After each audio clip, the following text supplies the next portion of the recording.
Welcome to The Cap, where we are here to speak with college reps and other professionals in the field of college admissions to help answer all your questions and guide you through every step of the process. So if you're serious about college admissions, you've come to the right place. Are you ready? Let's talk about it. And now, here's your host, Dr. John Durante. Welcome to The Cap, the College Admissions Process Podcast. I am your host, John Durante, and I am here to introduce you to college admissions representatives and other professionals in the field of college admissions. Our purpose is to serve you, the students and parents, so that you may gain insights straight from the people who ultimately make the decisions. Regardless of whether you will apply to a particular school being highlighted in a given podcast episode, you should listen to all of them, as each guest will give you tremendous insight and advice on every aspect of the college admissions process. Lastly, if you have any questions you'd like me to cover on future episodes or any comments you'd like to share, please email me at collegeadmissionstalk@gmail.com. And don't forget to visit our website at www.collegeadmissionstalk.com. So are you ready? Let's talk about it.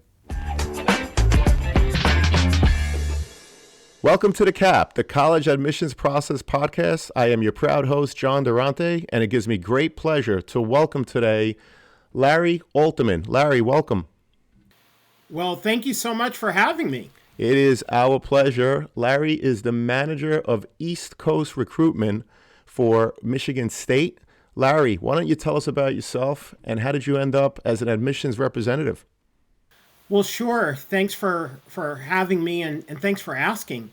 So I was undergoing a career transition and I saw a notice that Michigan State University was looking for a part-time admissions person in the East Coast, and living in New Jersey, I was geographically qualified. I guess that was my major qualification.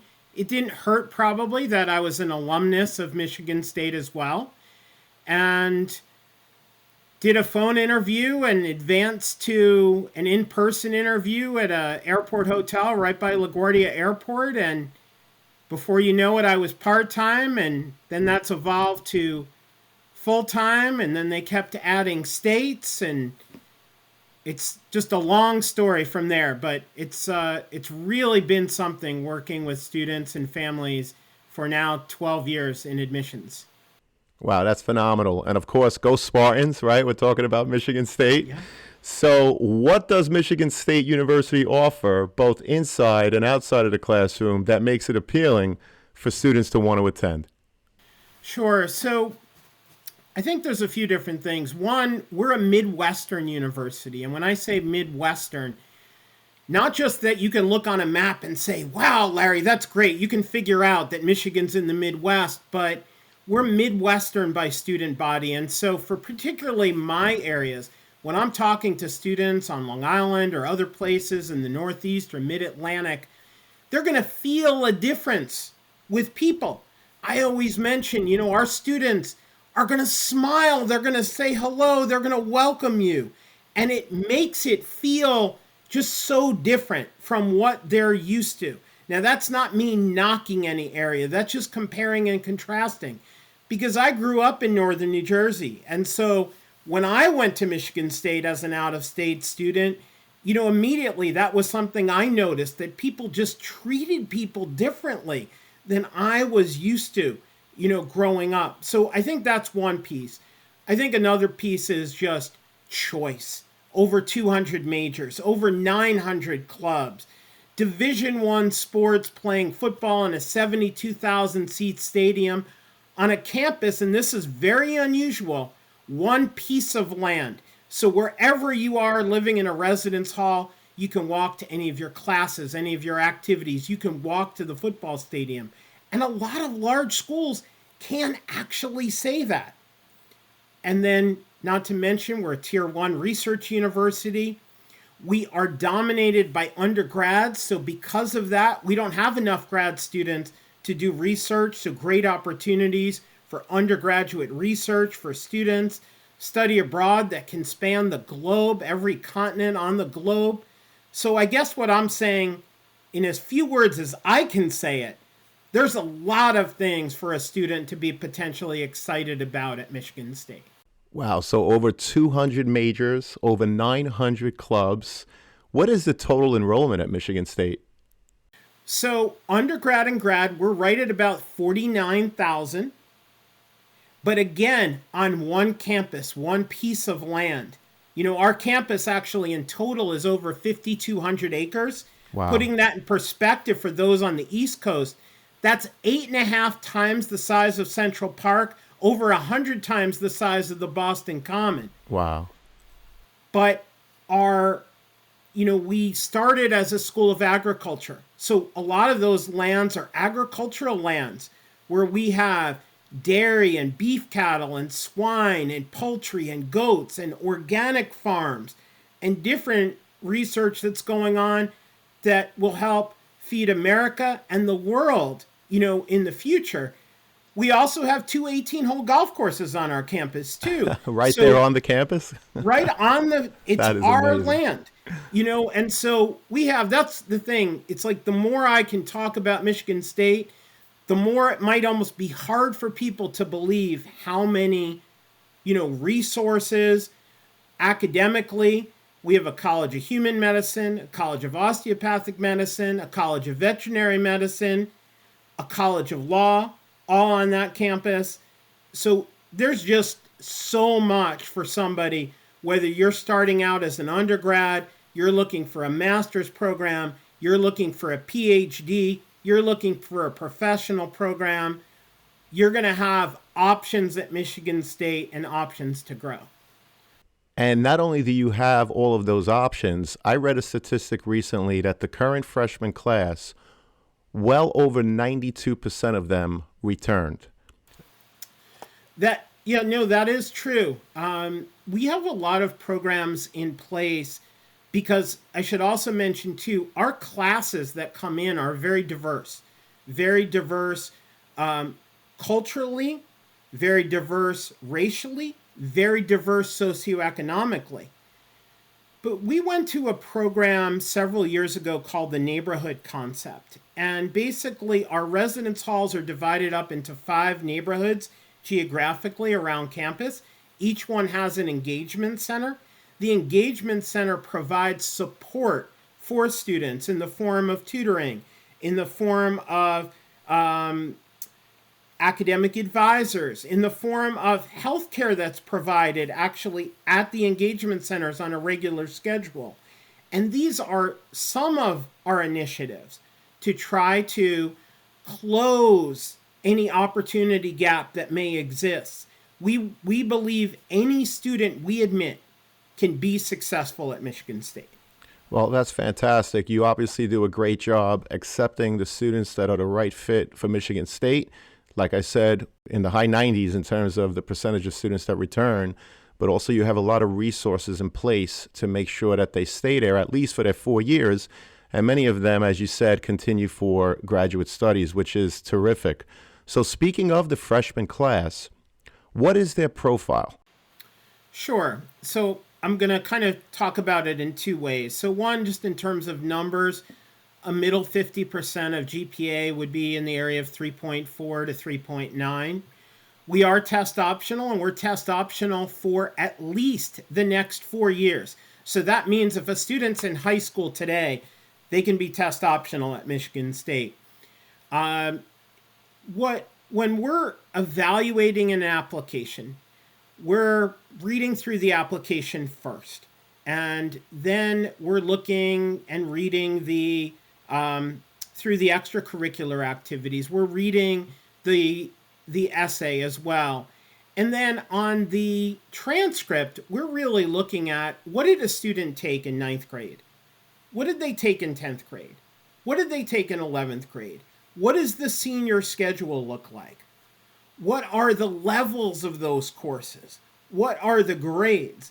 And when you read a transcript like that, it's not just a flat piece of paper. It's not just numbers. You can see or not see growth. And I think a lot of times this is lost on students and parents, how important growth is, and sensible growth. In other words, because your friend is taking an AP class doesn't mean that an AP class is right for you. Because you have a friend that's taking 4 AP classes might not mean that it's right to even take 1 AP class. But it's what is sensible growth for you. And so when I talk to students and families, they always say to me, well, how many AP should I take? And I always tell them, I have no idea. But you should talk to your high school counselor, because your high school counselor knows more about your academic ability than most people will, and have that real discussion of what is a sensible risk, to show that growth in rigor in a schedule. Okay? Because ideally, if someone has that risk, you still want them to be able to do well. There's nothing better than seeing a transcript where you see grades going up and rigor going up across the 4 years. I think also people sometimes lose sight that senior year is actually part of high school. And whether they realize it or not, it's part of an evaluation. Because even if I never see grades before we make a decision, I can see what that senior schedule is, and that senior schedule tells me a story. And it's telling me one of 2 stories usually. I'm somebody that's striving to be better. I'm somebody that is taking a little bit of an academic vacation. And an academic vacation doesn't usually transfer into success in that first year. And that's what I worry about.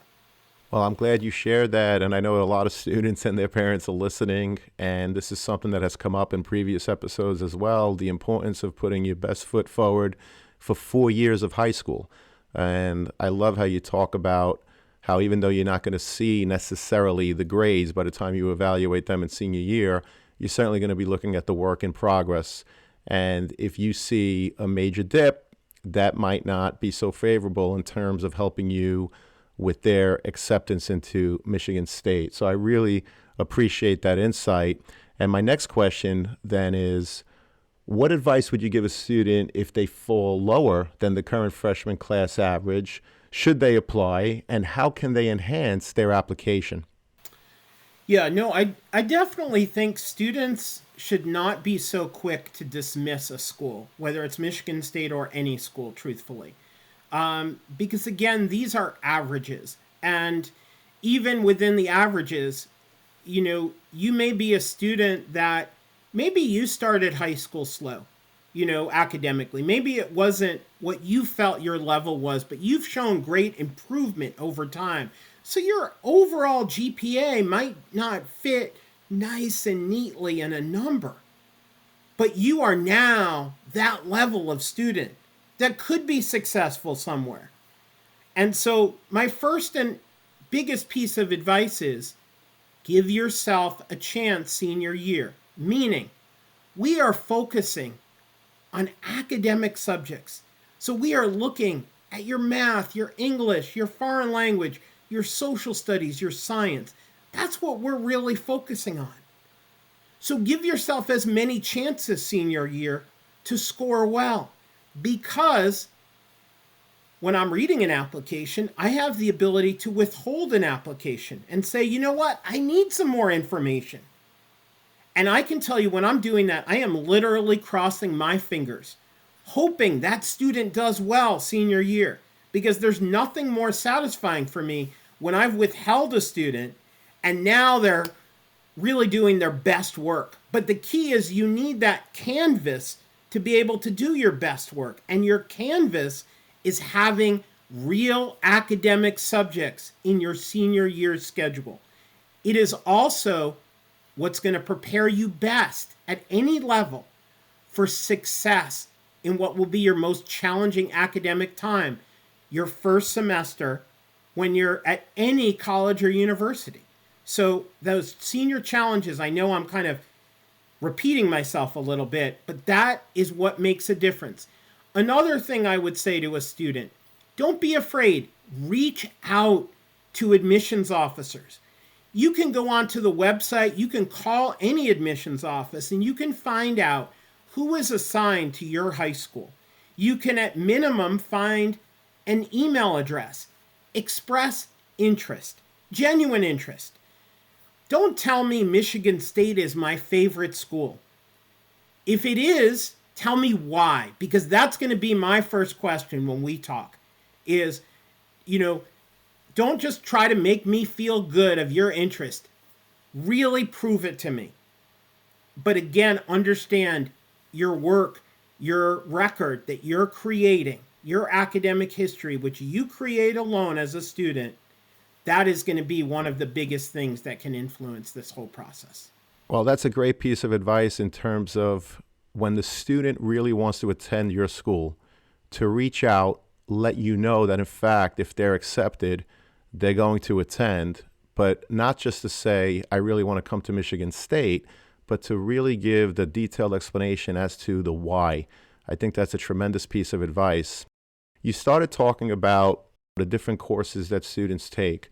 So I'm assuming that when you receive a transcript, you see the grades, you see the progression or not, you see the courses that they're taking. Do you look at the high school GPA and use that GPA, or do you recalculate it using a metric specific to Michigan State University? So currently we do not recalculate as a general rule. I will tell you there are some times I want to because I might on a student where I'm just trying to really understand and see the progression. It may just depend on the particular transcript from a school because every school is different. But really we do not do that. We don't really use the high school GPA so much either though. It's more about, as you're looking through the years, you're getting a real feeling about a student. It actually comes pretty quickly. But you really get that feel as you're going across the years and you're looking the grades and the coursework. And it's also, too, another important point, it's within the context of the school. So one of the things we'll look at when we are looking at an application is the profile from a high school. What is available for this student to take, okay, in that school? What are the levels of classes? How many of the different levels are really available? And if we're not sure, there's been times where I'll call a counselor and I'll say, well, is there a restriction of how many of a certain type of classes a student can take or what year they can start them? How does your process work? Because I can't possibly expect a student to take classes that are not offered at a given school. And, I visit some very strong high schools, which parents, I want you to take a deep breath before you hear this. You may not believe this, but I go to some schools where they don't weight GPA. I go to some schools that are excellent public high schools that have no AP classes. And that's my job to know that and be the expert on those high schools as I'm reading an application. And just like everybody else, and just like I'm going to suggest to everybody else in this process, when I'm not sure, I ask questions and I don't move forward until I get my questions answered so that I can be fair, in looking at a student.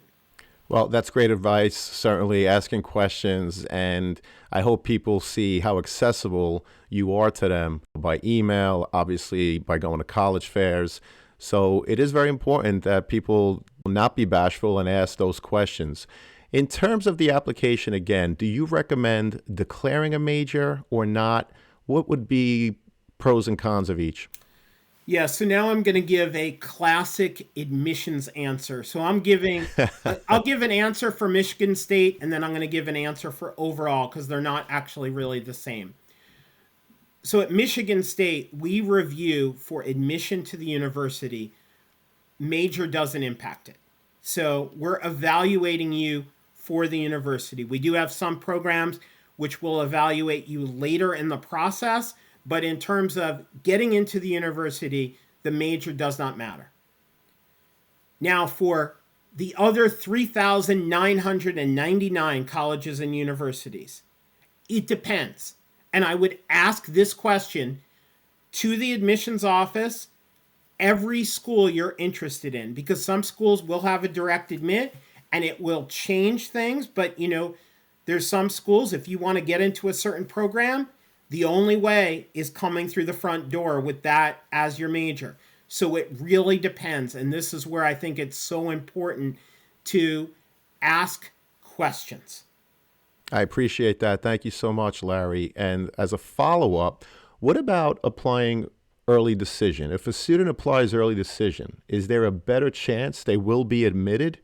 What advice would you give a student considering applying ED, which of course is binding? Sure. So first of all, I'll just say that Michigan State University does not have early decision. What I would say is this. Early decision, when you really look at the numbers, I encourage people to dig through the numbers. And I think you're going to see early decision is not generally such a great advantage for a student, okay? Because the reality is, and different schools do it different ways, but the ED pool includes more than just a simple student, straightforward student that's applying and interested in that university. I think there's other ways to show interest. I think if your heart is absolutely set, you can apply early decision. But here would be my word of caution on this. And parents, I want you to really think about this because you're going to have a better perspective on this. I want you to think how much growth your sons and daughters have from September to June every academic year. I don't mean academic growth. Yes, you can think of that. But I want you to think of how much they've changed, how many times their mind changes of what they're interested in from September to June, year after year. You think back the last several years. And that would be my number one argument against early decision, because it locks a student in, it stops the clock on this evaluation process that is, to me, the magic of this process of discovery for a student of themselves and what's out there and what they care about. It just stops the clock. And why would you want to do that for a 16, 17, 18-year-old? When parents, if you think about it, at 40, 50, 60 years old, you're still changing your mind. Why would you want to stop the clock? Well, Larry, that's a great point. And, it leads me to the next question about demonstrated interest. Should they visit campus, for example? Should they participate in virtual campus tours? Many students apply to Michigan State that live nowhere near Michigan, so visiting might be difficult. Perhaps you offer Zooms that they could attend. Are these good examples of what students could participate in to show demonstrated interest? And do you track this? Do you track if a student comes to campus or does a virtual tour? Sure. Yeah, no, thanks. That's a great question. So we do not use demonstrated interest in terms of deciding whether somebody is accepted or not. It's not part of our admissions process in terms of evaluation process.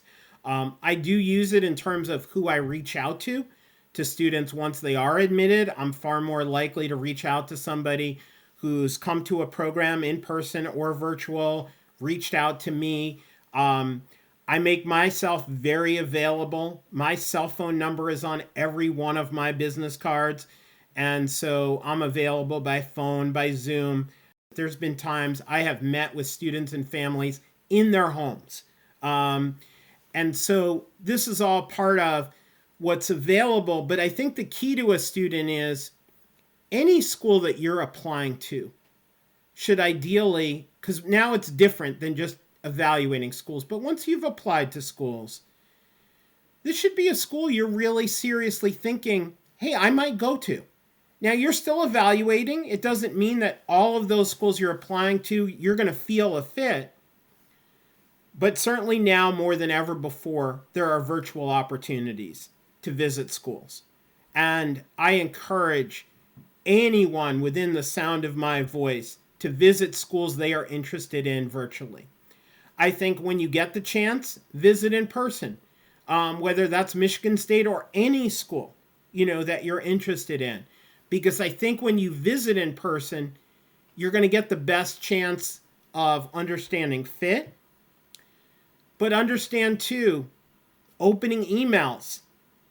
There are now the ability to track how many times students have opened emails, what they've clicked on. These are ways to show what I'll call digital interest. But keep in mind, students, this is actually the first step in the rest of your life. And so I just encourage you, the schools you apply to, really try to get to know them. And so if that's virtual, if that's in person, if that's by email, if that's by Zoom, take advantage of what you can take advantage of. Everyone can't visit. Don't feel bad about that. Just to make the most of what you can do. I think that's great advice because throughout the process, you're evaluating students to see if they're a fit, in this case for Michigan State. But it's excellent advice to students and their parents. They need to do the same. They need to take advantage of Zooms, virtual tours, and in fact, if they could tour the campus in person so that they could determine whether they're a fit for that school, but also if the school is a fit for them. Great advice, Larry. Thank you so much. You said earlier, a lot of times what you do is you'll reach out to a student, I'm assuming by phone, to determine how interested they really are. Could you give us examples of how those conversations go, but also maybe give us some insight into what not to do if a college admissions rep reaches out to you? Sure. So probably one of my favorite not to do is a student will tell me, sometimes in a phone call, sometimes in an email, oh, you're in my top 5 favorite schools. And, it's not, we know that students are applying to many schools, considering many schools, but it's not really, if we're your number one, that's fine to give a ranking. If we're not your number one, and whether it's Michigan State or any other school, I would just say that you're seriously interested. That would be one just like little piece of advice. And I reach out to students, via email, but also via phone. And, really very much, first off, usually I'll be following up if they visited campus, asking them how their visit was. If they were in a virtual event, I'll ask them if it was helpful, if they have any further questions. I've done in-person events. We did an event for admitted students in Long Island in January that was completely full. And I had many students who followed up, since then from that, and parents as well.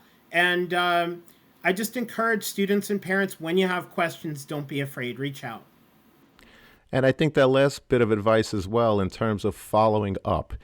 If you made a connection, students, with an admissions rep, and again, it's a school that you're very serious about attending, simply dropping them an email is a great way to express your demonstrated interest. I mean, would you agree with that, Larry? Is that helpful? Oh, yeah, no, it's definitely helpful. And the reality is, students, while many of you, a lot of your communication is on Instagram and Snapchat and Facebook and text message, the reality is this is good practice for the rest of your life, because I know, for example, when students come on our campus, potentially even their first fall, they get to start meeting corporations and different companies that will hire students for internships, and being able to follow up, and understanding how to do it and being diligent about it is honestly one of the things that starts separating students in that process. And that's why, I talk about the rest of your life, because the reality is this transition is a big deal. Right. It really is. And it's really putting you forward in life. And I appreciate that. So why don't we unpackage that a little further in terms of the internship possibilities for students once they arrive on campus?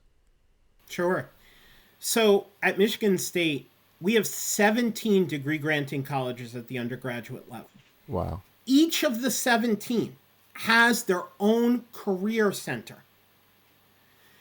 The reason is because we have some companies that will come and interview in the College of Engineering, but won't come in the College of Arts and Letters. And it's not that they don't like the people in the College of Arts and Letters, it's just not, some of their academic background will not be a fit for the particular openings they have. And so those career centers specialize on creating relationships with different corporations and different organizations. And students are invited to resume workshops within their first month on campus. So, parents and students, think about it. We're already almost in the spring. We're less than a month, basically a month to the spring starting, which is always exciting. And it means in September, if you're a senior right now, you're potentially starting this process. We have large career events associated with some of our colleges and some of our programs that take place in the fall every year. A first-year student can get involved. And that's why it's important, to take the steps. Go to that resume workshop. Build a resume. You're going to keep adding to it, actually, for the rest of your life. But get something started that looks professional now. And then you start to go to some of these events, and then hopefully you have some conversations. You grab some business cards. As we mentioned, you start an email correspondence. And there are times where we have some of the same people coming back in the spring. And now you've started a relationship, and then they're coming back the next fall. But I've had students who have had significant internships after their first year. The key is to be proactive. And I'm going to say that's going to be the case anywhere you go to school. Being proactive at the next level is very important to future success. I think that's great advice, being proactive throughout the college admissions process, but also once you're on campus, so that you could really immerse yourself in everything that the school has to offer, whether it be Michigan State or whatever college or university you choose for yourself. So thank you for that insight, Larry. Really appreciate it. What are some examples of college essays that really stuck with you? Maybe give an example of one where you read it and said, I really want to meet this kid. Yeah, so what I would say is not so much a specific topic, but more the best essays that I read every year are the ones where the student clearly chose a topic they are passionate about, that they really care about. Those are always the best. To clear up a misconception, by the way, you kicking the winning soccer goal is not always going to make it a great essay. It might be you went to kick it and you slipped in the mud and you didn't kick it. So it's not always you as a hero. It's not always a happy story. Sometimes it's a sad story. I'll say honestly, sometimes it's a tragic story. But it's what's important to you. And that comes across to the reader. So I would ask you, students, if you remember maybe only a few things from what I said, write about what you're passionate about. I'm not looking to read a certain story. I'm looking at how well written it is. Is it grammatically correct? And then does it grab me? And usually it grabs me when a student's writing about something they really care about. Great advice again, Larry. Thank you so much. In terms of the teacher letters of recommendation, what are you looking for to help get a better picture of the candidate? And again, are there any examples that you could share? Sure. So I've actually done some in-house, in high schools, work with teachers and appeared at different teacher-only development on this. So I do want to speak to you, teachers, and to students, too, on this. So students, one part of it is pick a teacher early on, give them plenty of advance notice, and pick one where you feel you were really involved in class. Teachers, what we really want to see from a teacher letter of recommendation is, how was the student in your classroom? How'd they treat you? How'd they treat other students? How were they in terms of prepared and bringing academic energy into the classroom, into your class? And, I've had teachers say to me, well, Larry, we were virtual. Fine. But you were still exposed to that student, over 100 times. How did they participate? And that's what we want to hear about. So not so much that that they play baseball or they were the lead in a play, unless you're an advisor to that activity. If you're an advisor to that activity, that's fair game. But if not, tell us about how they were in your little ecosystem of a classroom. It does not matter what the class was. It really, truly doesn't. But how were they as a member of that classroom? That can be so valuable for us. That's great insight. And I know that a lot of teachers are also listening to this. And, and we love our teachers and our guidance counselors. So I just want to give them a quick shout out and thank them for all the amazing work that they do. Larry, could you talk about a student or students aspiring to play sports in college? What does the college admissions process look like for them?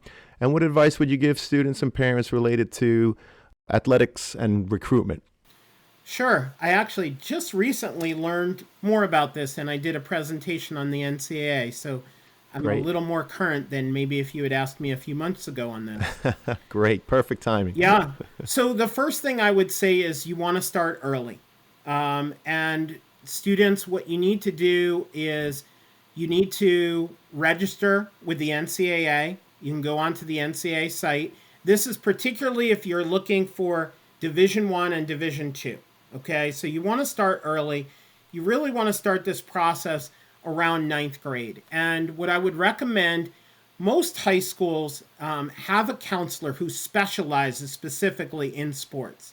And I would get to know that counselor. They may have events. Go to those events. Learn the ins and outs. But I can also tell you, if you just do a Google search for NCAA and academics, you're going to find a lot of this information very quickly. One of the things you will find is there are certain approved courses for your high school. So whether that's Syosset High School or any high school around the United States, there are certain approved courses by the NCAA. And on the NCAA site, you can put in, there's a certain code for each high school around the country. And you can find out the current list of approved courses. Keep in mind, there's a certain number you have to take. You are responsible as a student athlete to make sure you are academically eligible. Also, there is a sliding scale combination of test scores and grades that you have to be over. Okay, so good grades help. The better the grades, in some sports, the better the recruitment, because all coaches now are graded on academics as well at the collegiate level. So if they know you're a strong student, you know what? That'll break ties against somebody else with similar athletic ability. Okay, so don't lose sight, of that. It's a process, but I encourage you, do Google searches for NCAA academic eligibility. You will make sure you're going directly, not third-party sites, NCAA sites, and you will easily be able to find this information. But I also encourage you, reach out to the counselor who handles this in your particular high school, and then you can get that information. Yeah, that's great advice. The NCAA obviously offers a lot of resources on their website, and I appreciate you saying to go directly to them and be careful with third-party sites. And of course, go to your guidance counselors, students. They are a wealth of knowledge and information, and of course, they're always willing to help and share with you and your families. So thank you for that, Larry. What about students that have an IEP in high school? What does Michigan State University offer them so that not only are they accepted, but that they're successful in their years at Michigan State? Sure.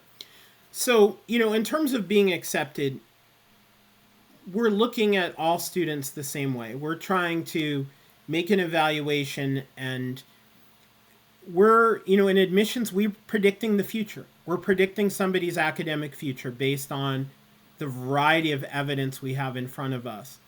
When a student is accepted, we have the Resource Center for Persons with Disability, the RCPD, and any student who's been accepted, they have an opportunity to present documentation of what their current situation is, what their specific situation is. The Resource Center for Persons with Disability, the RCPD, will evaluate that, and they will come up with a list of accommodations that a student might have and might be reasonable. In addition, we do have different seminars and different programs where students can learn things like note-taking and study skills and preparation and time management. So we do have definitely some support because, again, if we've accepted a student, we want them to be successful. So we do definitely have support, and I encourage any student and parent, if you do have a 504 plan of some type, don't be afraid. And once you're admitted somewhere, start investigating those programs. But you can even start that, honestly, that really should start even before you're applying, and get some sense of what that support is and if that's going to be within your comfort level. So again, more of, research, because that's what this whole process is. It's research. Students, if no one's told you, this is maybe one of the most important research projects you'll ever do. That's great advice again, Larry. Thank you so much. Lastly, what are the 3 top pieces of advice or recommendations you would give to students and their parents getting ready to apply to college? Sure. So, students, I think, and if I give more than 3 pieces, is that okay? Absolutely, Okay. Larry. So Whatever I'm going to you like. actually start with parents on this, because parents, I have a great place for you to live in this process. The financial piece.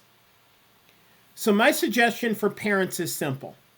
As your son and daughter go through this process and they are thinking about different schools, and this can start even sophomore year, if they mention a name of a school, have a pad hidden somewhere where you can write it down.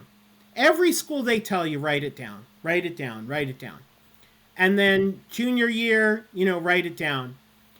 And what I would encourage you to do as they're finishing junior year, each school that they've listed, go onto that school's website. Again, not a third-party site. Very important on this. Go to each school's net price calculator and run through the net price calculator, and then write down next to each school about what it says the cost should be. And the reason I say this is I'm always so concerned that a student has choices all the way through this process. And how horrible would it be if they applied to 10 schools, got into 10 schools, and 10 schools were not a financial fit for your family? And so this is the way you can be a little bit out in front of this, because maybe there's a point where that list needs to be modified a little bit to include a few more schools to make sure it's a financially balanced list. So parents, that would be my big suggestion for you. After that, you're in support mode. You're going to be a driver. You're going to be someone that helps make airline reservations. You're going to have a chance to spend time with your son and daughter like you might not be able to for multiple years after. So I would say enjoy the journey also to parents. To students, I think you need to ask yourself some questions. What are you looking for in a college environment? Now, college environment, that's a kind of broad term, and it's meant to be broad. What kind of academic program or programs? Think not one, think multiple, because 50% of students change their major at least once. So you want to have some choice. What kind of weather do you want? What kind of size of school? What sort of activities? What sort of campus feel? What do you want the town to be like? How close or far do you want it to be from home? Do you want it to be somewhere where mom and dad can get in the car and drive 2 hours and show up and say, surprise, we're here? Or do you want it to be somewhere with a little more of a buffer zone, So think about all of those different factors, but make yourself a list of what's important. This will help you to form questions to ask anytime you're talking to a college or university, anytime you're viewing even a virtual program. You will be starting to take mental notes in your mind, and then I would encourage you to make written notes somewhere, type them out somewhere on each school, and see how close are they getting to what you decided you want your environment to be. Now, here's the catch. That can change, and I guarantee it will change over time. Because even sometimes people say to me, well, Larry, Michigan State's a big school. Well, I'll be the first to tell you, every large school is not the same. Even within our university, we have a lot of different environments, and sometimes students are in very small environments they can't believe they can be in a campus of 49,000 students. So investigate over time. Initially, keep more doors open, and then gradually push them almost closed, but don't close them completely. So come up with questions based on, that would be one. And then the other big one, students, and a lot of times people ignore this, please be yourself. Be yourself. No one will be a better you than you. And you will not be a better somebody else than being you. And part of where that comes from is this will help you fairly evaluate anything you're seeing. And also, as you apply to schools, your application will be so much better because it will be your voice. It will be you being you. Let that come through on your application. Let that come through on your essay. Let that come through in any activities you're involved in now. Be involved in what you're passionate about, not what you think we want to see. It's all about being yourself. And if you be yourself, this will come out well. And that's what I wish for you. Larry, thank you so much. Tremendous advice. Be yourself throughout the college application process, but also be true to yourself in terms of where you want to attend college. I often see students applying to schools simply because their friends are applying to those schools. And what you said earlier is so important in terms of what climate do you want to live in? Do you want to be in a rural area? Do you want to be in an urban area, suburban area? And by the way, there's no right or wrong. It's different for every single student, which is why there are thousands of colleges and universities throughout the United States and beyond. So don't underestimate the importance of, do you want to be within 2 hours from home? Are you okay with taking an airplane to college or not? Again, not a one-size-fits-all. It's a different answer for everyone, and that's okay because there are so many choices out there, students. So be yourself, be true throughout the process, and surely you'll make the best decisions for yourself and your families. So Larry, again, I can't thank you enough for your insight, your expertise. This has truly been a pleasure. Thank you so much.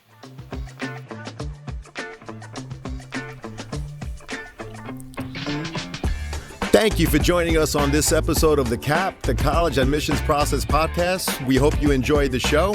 If you did, please don't forget to tell a friend and follow us on Facebook, Instagram, Twitter, and wherever you listen to your podcasts. I am your host, John Durante, and I look forward to seeing you on the next episode of the CAP.